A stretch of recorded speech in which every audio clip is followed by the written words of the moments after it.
Leonardo Sayun é formado em Teologia pela Universidade Presbiteriana Mackenzie, mestre em Teologia pelo Centro de Pós-Graduação Andrew Jumper e doutor pelo Reformed Theological Seminary. Atualmente diretor do CTPI, professor de pós-graduação em Teologia, membro do Conselho Editorial da Editora Logos e pastor da Igreja Presbiteriana da Gávea, Rio de Janeiro, a qual já organizou 15 igrejas filhas. Vamos dar as boas-vindas a Leonardo Sayun no palco da conferência.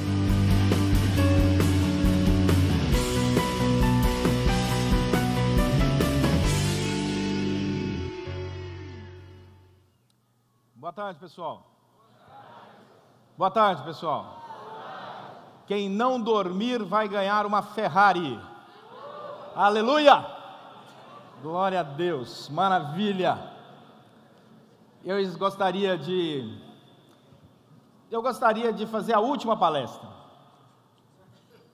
Só para dizer tchau, querida. Mas não dá. Vamos andar aqui mesmo.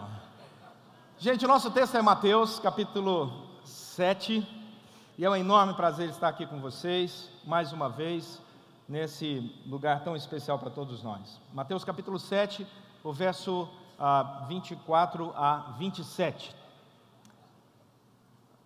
Mateus, capítulo 7, verso 24 a 27.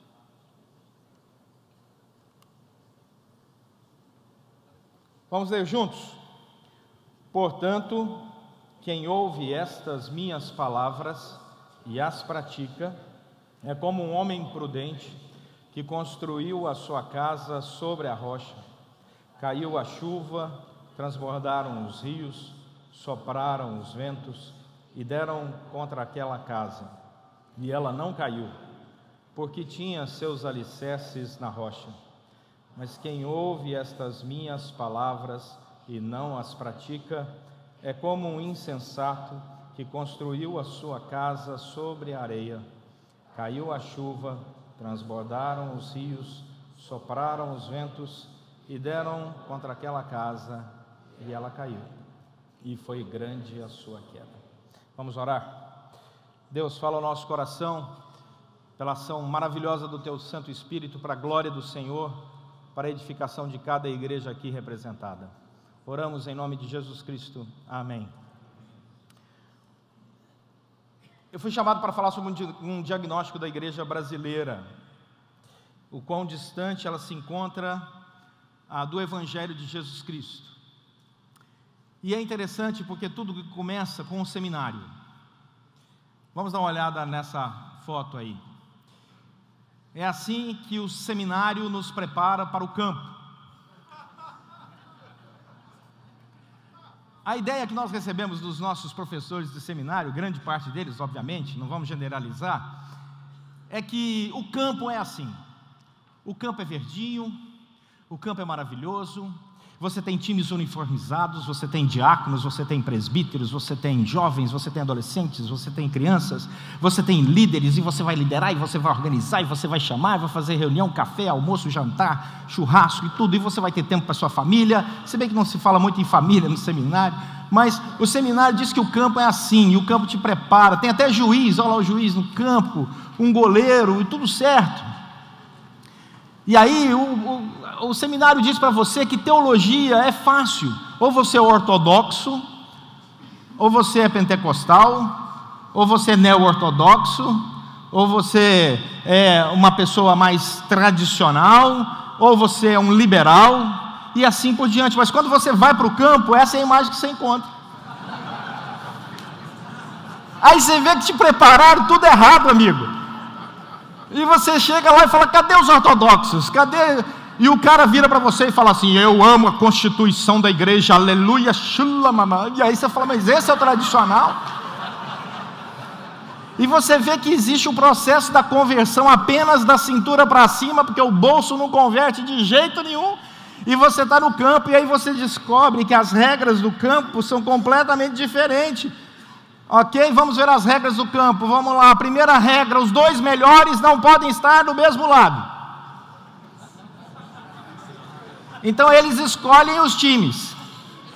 Segunda regra importantíssima: ser escolhido por último é uma grande humilhação. Terceira regra importante do campo: um time joga sem camisa. Não tem esse negócio de uniforme, é um sem camisa e outro com camisa. Quarta regra importante: o pior de cada time vira goleiro, a não ser que alguém vá lá e se habilite a catar. Os piores de cada time vão ficar na zaga, lá no fundão. E o dono da bola joga no mesmo time do melhor jogador. Esse campo é maravilhoso. Não tem juiz. Não tem. As faltas são marcadas no grito. Se você foi atingido, grite como se tivesse quebrado uma perna, e aí você vai conseguir a falta. Lesões, como ralar joelho, sangrar nariz e outras, são normais. Levanta, levanta, levanta, levanta. Quando a bola sai pela lateral, quem gritar mais alto: é minha, é o dono da lateral. Lances polêmicos são resolvidos no grito. E esse é o nosso campo. A partida acaba quando o dono da bola vai embora, meu querido. E aí? Ai, Jesus, ora para o maior dizimista da igreja não sair de lá. Esse é o campo, meus irmãos. É nele que nós estamos inseridos. Essa é a nossa realidade. E quando você chega no balcão de um hotel, quando você chega num restaurante, alguém pergunta para você: o que você faz? E você diz assim: eu sou pastor. Sabe o que a pessoa vê em você? Está aí, olha a imagem.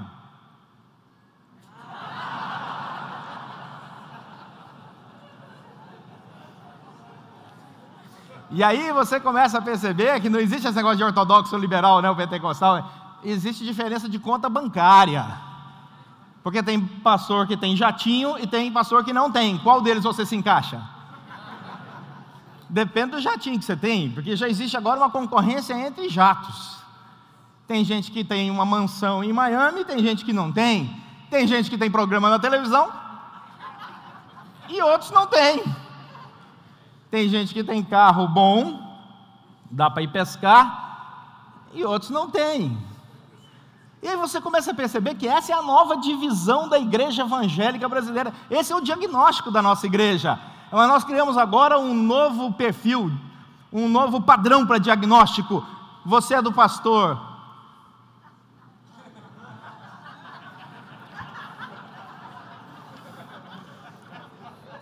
Sua igreja tem banquinho ou não tem?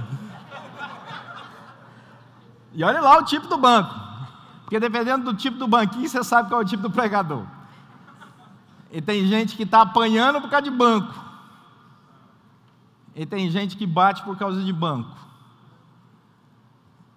Esse é o novo padrão da igreja brasileira. O problema, meus queridos, é que nós não aprendemos com a nossa própria história. A igreja brasileira precisa ouvir várias igrejas de vários países, como nós estamos ouvindo aqui. Nós temos irmãos aqui do Canadá, temos irmãos dos Estados Unidos, temos irmãos da Europa, temos irmãos do Chile, temos irmãos do Uruguai. Essa torre de Babel aqui é santa. Isso é maravilhoso, porque nós aprendemos uns com os outros, nós sentamos para tomar café, nós conversamos e hablamos em portunhol. E é magnífico essa diversidade cultural, mas a igreja brasileira também precisa aprender a ler a si mesma e ouvir a si mesma e a pensar a sua cultura. Pois esse é o diagnóstico extremamente necessário. Por exemplo, olha o que esse pastor brasileiro disse. Ele disse uma coisa muito importante: as nossas reuniões protestantes, elas não têm nenhum sentido para o homem das ruas. É ou não é verdade? Isso é muito moderno. Quem disse foi Erasmo Braga em 1923. 1923, um pastor brasileiro pensou isso.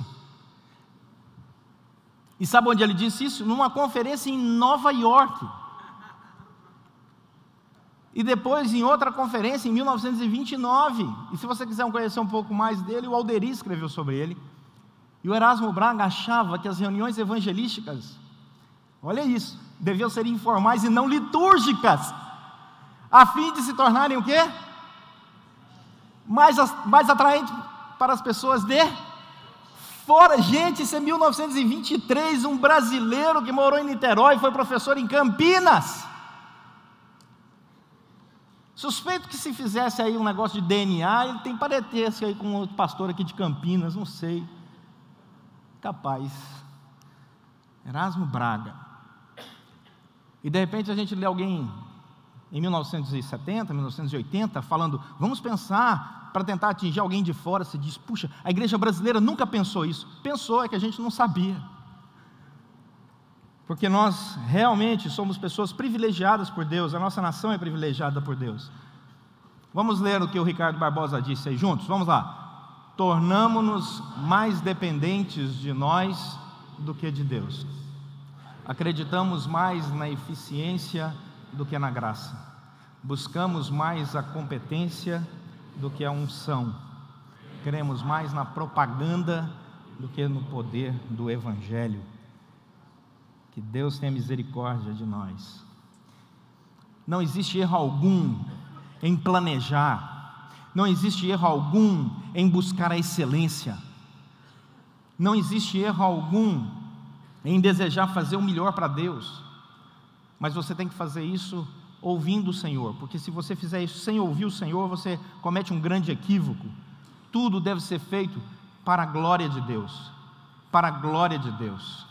Importa que Cristo cresça e que cada um de nós aqui diminua. Tudo é dele, tudo pertence a Ele toda a honra, toda a glória e todo o poder, todo o louvor da igreja. É isso que nós cremos e é assim que nós devemos viver. O David Bosch disse uma coisa muito interessante sobre esse texto de Mateus, e eu gostaria de desafiar você a ler Missão e Transformação do David Bosch. Ele tem um capítulo que ele fala sobre Mateus que é fantástico. Ele faz uma discussão ao longo de toda a teologia, dizendo que a grande comissão no final do Evangelho de Mateus é o cerne do livro de Mateus. E aí ele diz que todo o Evangelho de Mateus vai circundar a grande comissão. Essa leitura é fantástica. E ele diz que Mateus se dirige a dois grupos oponentes da sua comunidade: os entusiastas e os legalistas. Eles estão igualmente propensos a concentrar-se mais em palavras do que em atos.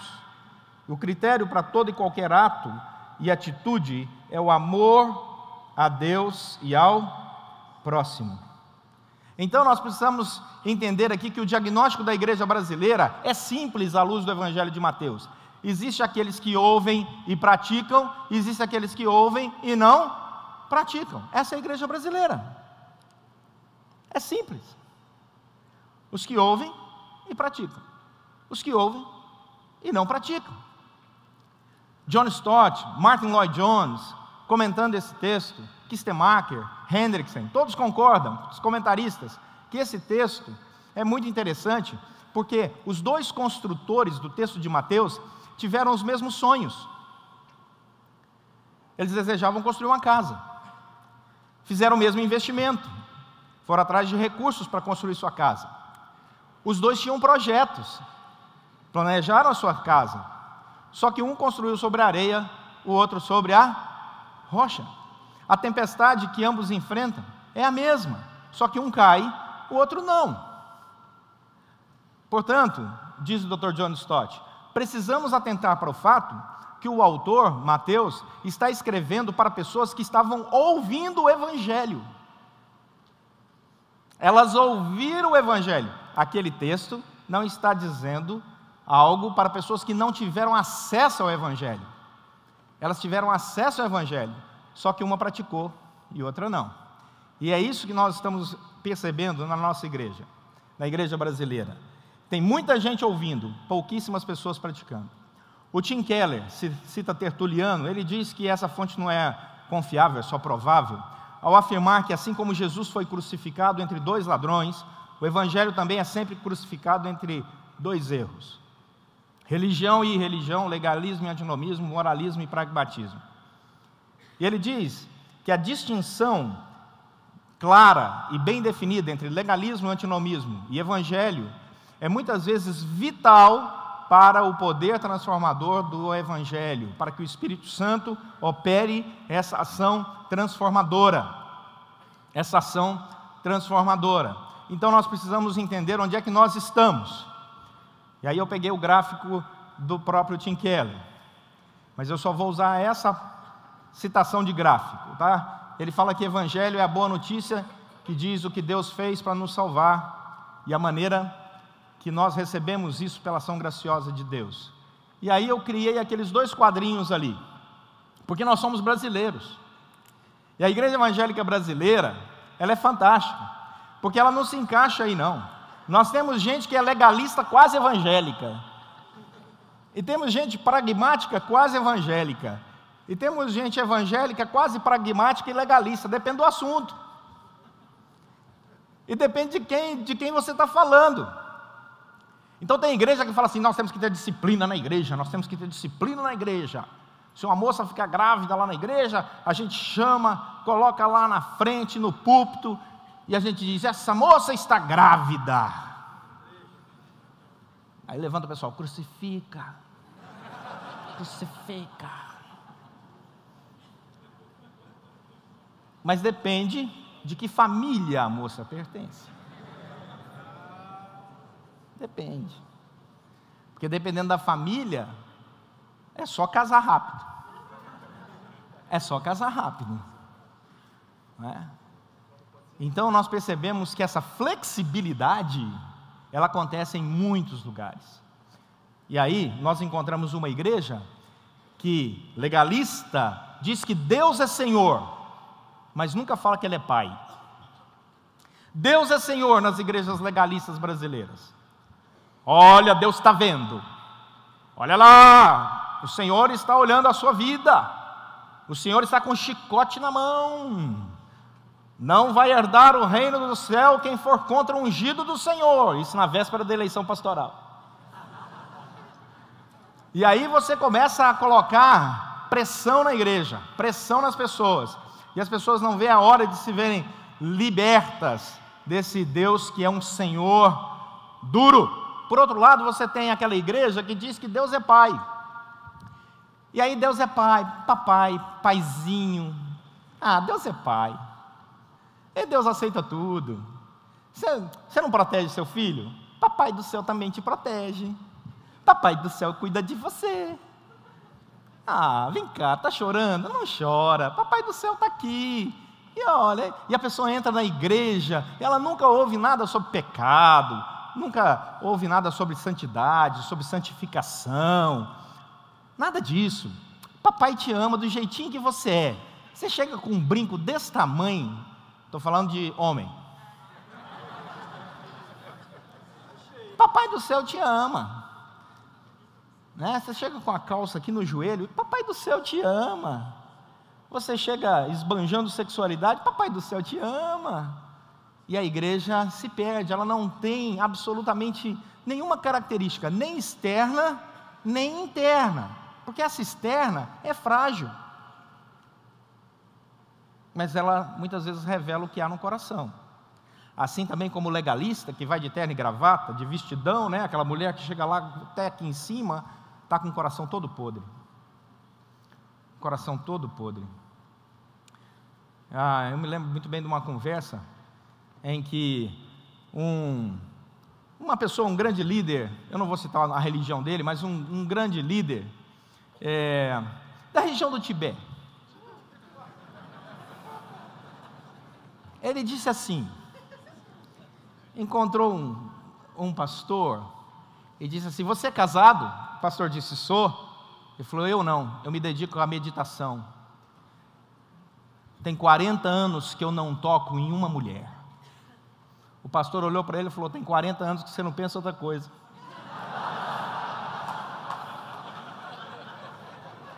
Porque é um tremendo equívoco imaginar que santidade está na roupa, mas é um tremendo equívoco achar que também não está. é preciso ter evangelho, equilíbrio. Deus é Pai e Deus é Senhor. Deus tem regras, sim, de conduta. Deus ama a boa educação. Deus ama homem com cara de homem. E ama mulher com cara de mulher. E se você quer usar um brinquinho sendo homem, tudo bem, mas olha lá o tamanho desse brinco, pelo amor de Deus, né? Eu não tenho nada contra o homem usar brinco, de jeito nenhum. Eu só fiz uma escala dos homens que eu não quero que usem brinco: meu pai, meu irmão, meu filho. E oro para que o genro escape. Né? Já disse aqui que esse negócio de genro é o dom de Noé. A arca está aberta, entra lá, tudo quanto é bicho, você tem que olhar e falar: Senhor, tem misericórdia. Vamos adiante. Outra característica desse legalismo são esses pastores, líderes que são fortes, e fortes demais, e nunca choram num púlpito, nunca se emocionam, estão sempre certos, são os donos da razão, e põem todo mundo para fora que discordar dele, porque ele é forte demais. Outro extremo, que é esse extremo mais pragmatista, relativista, é a liderança que é fraca demais. É pastor que chega lá no púlpito, e ele abre o coração no púlpito, e fala cada absurdo no púlpito. Ele não prega o evangelho, ele fala dele. Ele chega lá no púlpito, cada domingo é uma terapia. Essa semana eu estava andando, e eu estava pensando no meu coração. As mulheres, e os homens, lá vai ele de novo. O meu coração voou, e a pessoa fica... Eu não dou conta de fazer esse tipo, mas tem demais. Você encosta no plantador, você encosta no pastor, ele grita, pula longe, e está machucando. Ninguém me ama, ninguém me quer, ninguém quer ouvir meus sermões mais. Senhor. E ao invés dele voltar-se para o evangelho e descobrir aquilo que o apóstolo Paulo nos ensina, que quando nós somos fracos, então é que somos fortes, porque o poder se aperfeiçoa na fraqueza. E a hora que você quiser saber mais sobre o apóstolo Paulo, ouça o Hernandes. Saí daqui vazado ontem e comprei meu DVD. Vou decorar, anotar tudo ali, anotar tudo. Rapaz, olha que eu já comecei, essa noite eu comecei, da Panfilha foi para não sei aonde, não sei da onde, passou em Sumaré, tem Sumaré na Bíblia aqui.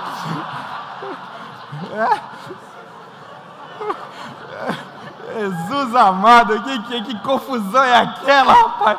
Eu ficava olhando, Jesus amado, tem misericórdia de mim.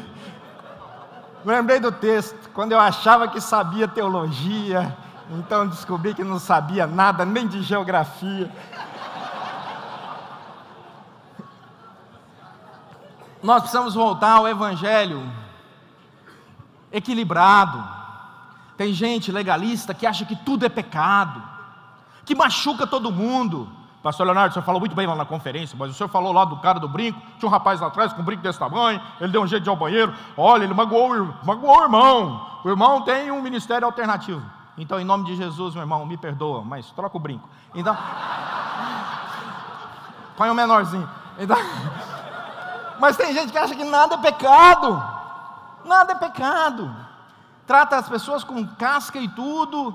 E por outro lado, há uma libertinagem na vida da igreja. Quantos jovens nas nossas igrejas estão tendo relações sexuais adoidado? A questão não é se eles estão se relacionando mais sexualmente antes do casamento, é quantas vezes eles fazem isso com pessoas diferentes por semana. Porque ninguém quer tocar nesse assunto, ninguém quer chamar os jovens, discipular, conversar, falar sobre a beleza de se viver e de se entregar completamente para uma pessoa,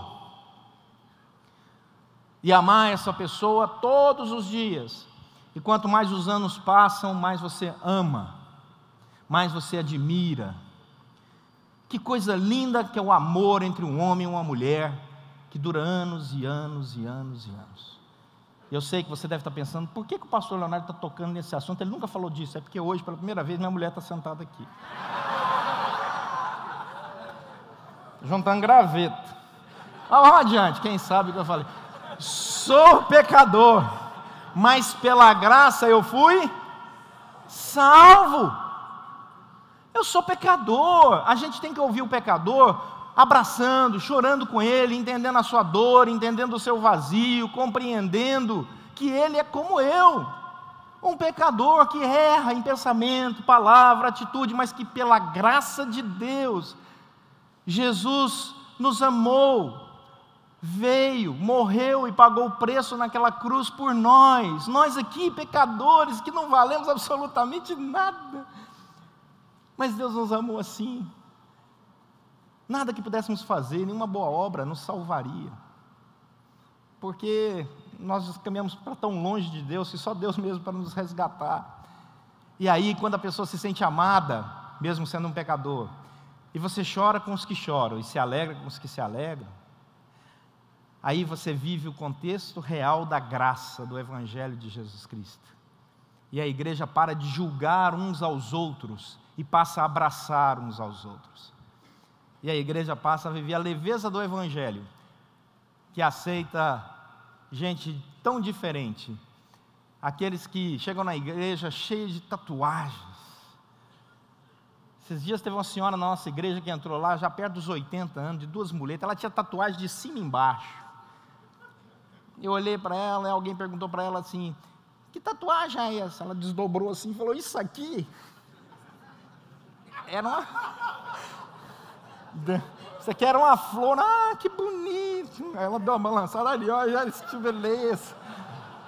Igreja é esse ambiente gostoso, em que a gente manifesta esse imenso amor por todos nós, e recebemos esse amor, sem dizer que tudo é pecado, ou nada é pecado, mas vivemos aquilo que a palavra do Senhor diz que devemos viver, segundo a graça do nosso Senhor e Salvador Jesus Cristo. Uma pregação sem evangelho, meus irmãos, produz um cristão egocêntrico, que só busca o seu prazer, que só busca o prazer e ele acha que ele é o dono da verdade. Uma igreja sem evangelho é uma igreja que tem um cristão que exige excelência na igreja, mas não é fiel no dízimo. Povo difícil!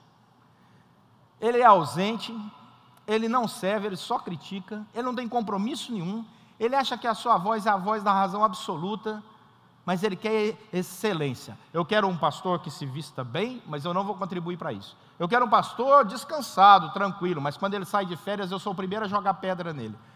Eu quero uma igreja que o ar-condicionado funcione na temperatura que eu gosto, mas ele nunca deu R$1 para a campanha do ar-condicionado. Eu sei que você nunca encontrou crente assim, mas um dia você vai encontrar. Eu costumo dizer que o problema da nossa igreja evangélica, quando a gente pensa em diagnóstico, é um problema de geometria. Grava bem. E eu quero que você pense aí numa figura muito clara, porque o nosso problema é de geometria. O nosso problema é que muitos dos relacionamentos que estão aí, eles vivem o triângulo amoroso. Outros vivem o círculo vicioso. E tem muita besta quadrada também.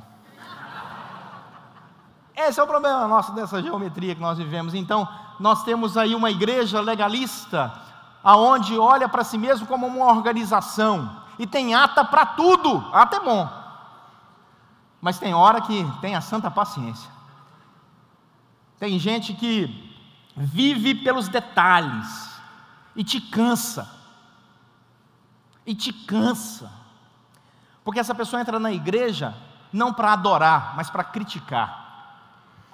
Ela entra na igreja não para servir, mas para ser servida. Ela não consegue usufruir da beleza do organismo. Mas tem gente que também, por outro lado, no pragmatismo não religioso, relativista, vive uma igreja que é um organismo doente.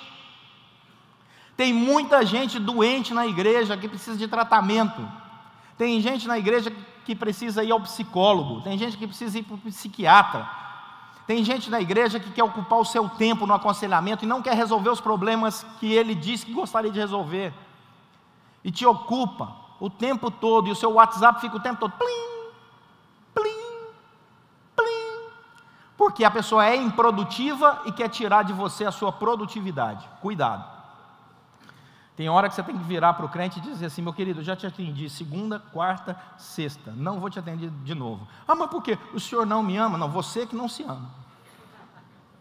E outra coisa, você está achando que o meu tempo está todo vago para ocupar com as suas picuinhas. Não dá certo. É preciso viver igreja como corpo de Cristo, onde todo mundo tem o seu valor, todo mundo tem a sua contribuição, dons diferentes, amando uns aos outros, servindo uns aos outros, para a glória do Senhor. Isso é corpo saudável. Corpo saudável é um corpo em movimento. É um corpo em movimento. Não é só aquele que escuta, é aquele que faz. Eu escuto do médico, é preciso fazer exercício, eu vou fazer exercício. Eu escuto do médico, é preciso fazer uma dieta melhor, eu vou fazer uma dieta melhor. Não adianta nada você ir ao médico e falar: você precisa fazer exercício, você precisa fazer uma dieta melhor, você não faz nada disso. Você vai continuar doente. Você vai continuar doente. A igreja é corpo, e corpo parado é corpo doente. A igreja tem que estar em movimento, ela tem que andar para alcançar os de fora, ela tem que se mobilizar, ela tem que agir. Diferentes membros, e todos eles com espaço para isso. Isso é uma igreja saudável. Jesus Cristo falou que a igreja é o corpo dele, ele é o cabeça. Por último, ouviu um aleluia? O mundo, para aquele legalista, é um inimigo. O mundo é inimigo a ser evitado. Vai ter a carnaval na cidade, vamos tirar a igreja dessa cidade. Tira a igreja. Vai ter Jogos Olímpicos, tira a igreja dos Jogos Olímpicos. Vamos fazer um acampamento a 500 quilômetros de distância. Vamos tirar a igreja desse mundo. O mundo é mau, não assista a televisão. Cuidado com a internet. Cuidado com esse celular, smartphone no seu bolso. Isso é a porta do capeta. Tem gente que pensa assim. Outras pessoas já vão para o outro extremo e acham que o mundo é um amigo a ser seguido. Tudo que está no mundo é bonito e é bom e nós vamos segui-lo. Mas não é o que a palavra do Senhor diz. O mundo é o nosso campo. O que Jesus falou lá em João capítulo 17? Assim como o Senhor me enviou, eu também vou enviar o quê? A igreja. Eu vou mandar a igreja ao mundo. Jesus nos enviou. Aí você fica pensando, mas como? Como nós vamos viver isso? Como nós vamos viver essa igreja que vai ao mundo? Quando nós começamos a mudar, em primeiro lugar, algo que está, um vírus que está dentro do nosso coração.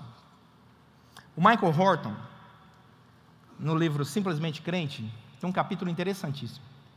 Ele diz que, suprimindo a nossa consciência de Deus, nós mudamos a nossa fonte de validação para outras pessoas. Vou explicar.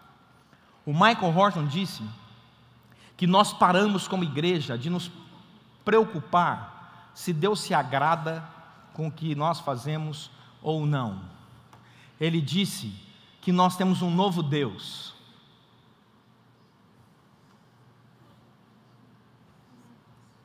Não importa se Cristo concorda com o que você faz ou não, importa quantos likes você tem.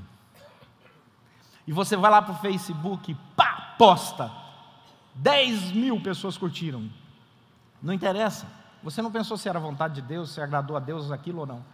As pessoas gostaram, oba, esse é o caminho, agradei o povo, vou adiante, vou continuar fazendo isso. Tem gente que só quer salvar almas, diz o René Padilha, mas não encontra espaço no seu coração para as boas obras. É a igreja que entra e senta ali para curtir, ouvir uma boa palavra automotivadora e sair potencializado na sua fé para experimentar a realização dos seus sonhos. Mas ele não vai ao mundo e ao próximo com amor para ver a sua necessidade. E o René Padilha faz uma pergunta interessantíssima: o seu estilo de vida não tem nada a ver com isso? O quanto o cristianismo impactou o seu estilo de vida? O quanto o cristianismo impactou o seu estilo de vida? Rapaz, eu posso abrir mão de um jantar fora para pegar esse recurso e ajudar uma família que está precisando. eu posso abrir mão de trocar de carro para ajudar aquela missão. Eu conheci uma missão nos Estados Unidos muito interessante. As pessoas pegam o seu carro velho e doam para a missão.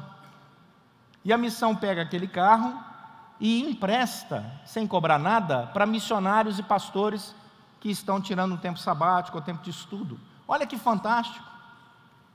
Tá, você vai falar, é outra economia, outra realidade. Meu querido, a avareza rompe com qualquer cultura. Tem gente avarento em tudo quanto é lugar do mundo. Não interessa se o país é rico ou pobre. Assim como tem gente generosa em qualquer lugar do mundo. Deus nos chamou para sermos generosos. Generosos. Lá em Lucas, nós encontramos o Senhor Jesus olhando o gasofilácio. E Jesus ainda está olhando o gasofilácio. Jesus ainda está olhando quando as pessoas vão fazer oferta. E se você quiser aumentar o dízimo na sua igreja, faz uma foto de Jesus bem grande, olhando para o gasofilácio assim.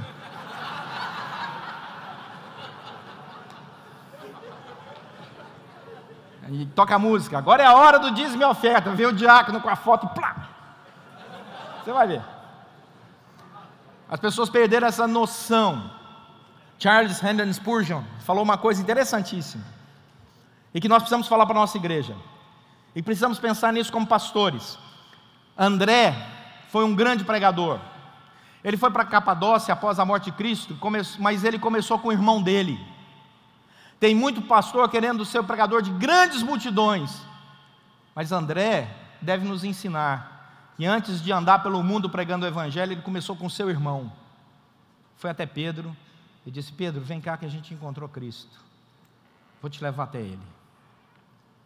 Portanto, a transformação da igreja brasileira tem que começar por todos nós aqui, não apontando o dedo para os outros, mas de joelho, clamando pela nossa família, pedindo que o Senhor dê generosidade ao nosso coração, que a nossa fé não seja morta, sem boas obras, mas repleta de boas obras para revelar o poder e a graça e o amor de Deus a esse mundo.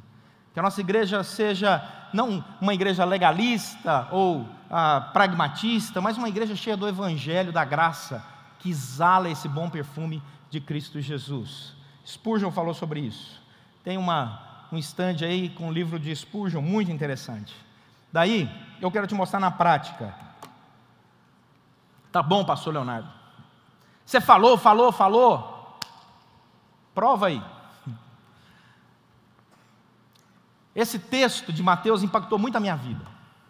É um texto que tem falado muito ao meu coração. E eu fiquei pensando: Senhor, será que eu tenho ovelhas que só estão ouvindo e não estão praticando?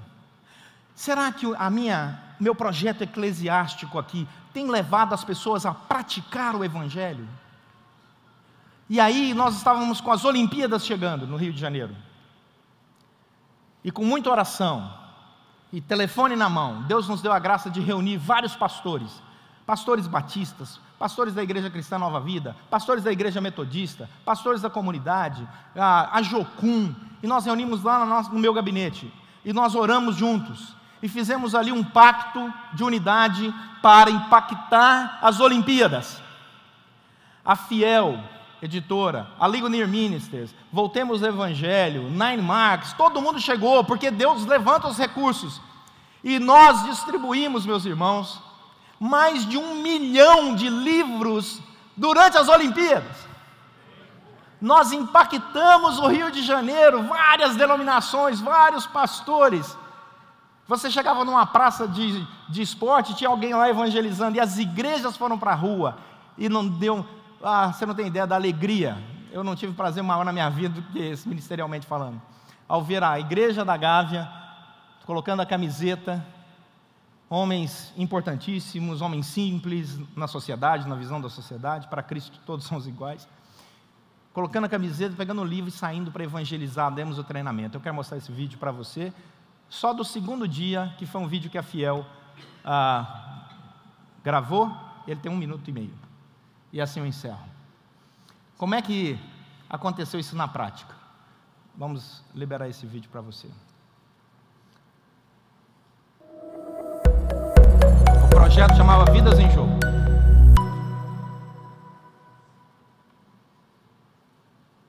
Cada dia nós gravamos. Esse é o dia 2. Eles gravaram, né? Depois mandaram para a gente.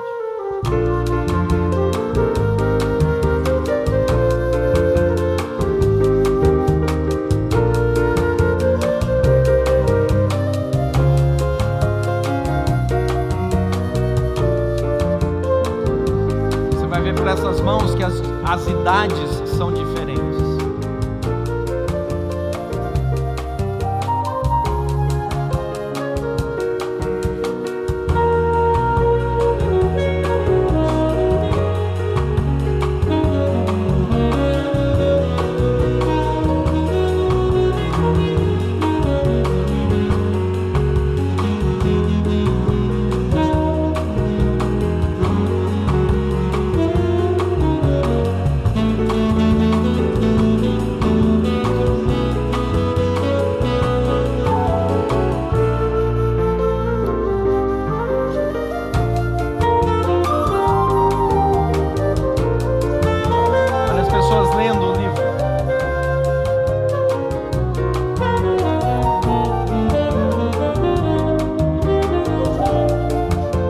Estava em 11 idiomas. No segundo dia já havíamos distribuído 70 mil livros. Ouvimos que era para levar o evangelho a todas as nações. Treinamos a igreja, mostramos a unidade do corpo com várias denominações reunidas, saímos a campo. E durante os Jogos Olímpicos, sabe quem chegou a receber esse livro e saiu lendo esse livro? Sabe qual foi o volume de livros desperdiçados? No dia que nós distribuímos, um dia que nós distribuímos 50 mil livros, nós encontramos 60 livros em cima de bancos. Só no lugar que nós distribuímos. As pessoas levaram o material porque ele tinha qualidade. E até ele...